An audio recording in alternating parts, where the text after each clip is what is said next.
ងាយជីកមកលេងផ្លូវចិត្តពុកបេតុងរបស់ស្ទឹងខាងភូមិកំពង់ពិលហើយយកមកដល់កន្លែងស្ពានចូលឆ្លងទៅខាងវត្តកំពង់ពិលហើយ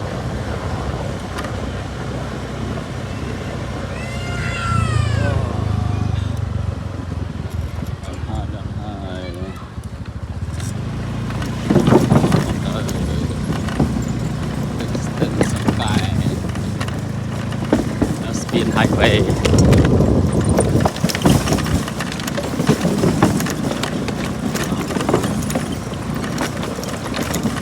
ដល់នេះមុខវត្តកំពង់ពិល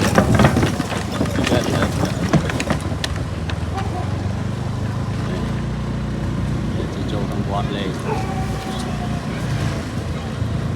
នេះវត្តកំពង់ពិលឃុំវត្តមឹមមកណានៅបិទជុំរួចរាល់ហើយ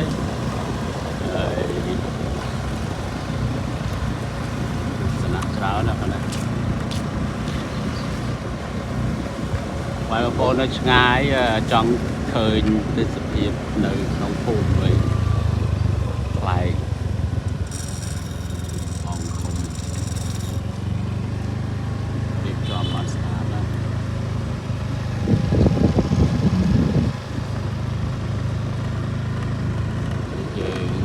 ចេញមកខាងច្រកខាងនេះវិញមាននំត្រីសនៅពីមុខពី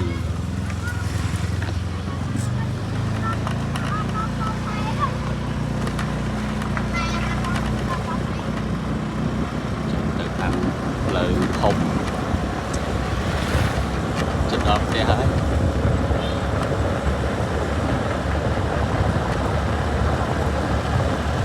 ងាយឡើងជិះ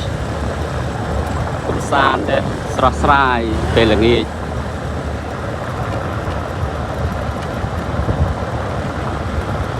សត្វក៏វិលចូលទៅនំវិញដែរ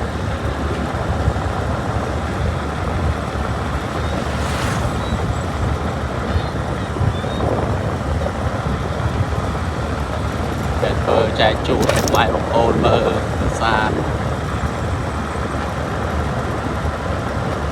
អរគុណសម្រាប់ពុកម៉ែបងប្អូនដែលតែងតែតាមដានវីដេអូរបស់ខ្ញុំបាទជួយចុច like និង subscribe អរគុណច្រើនជួបគ្នានៅវីដេអូ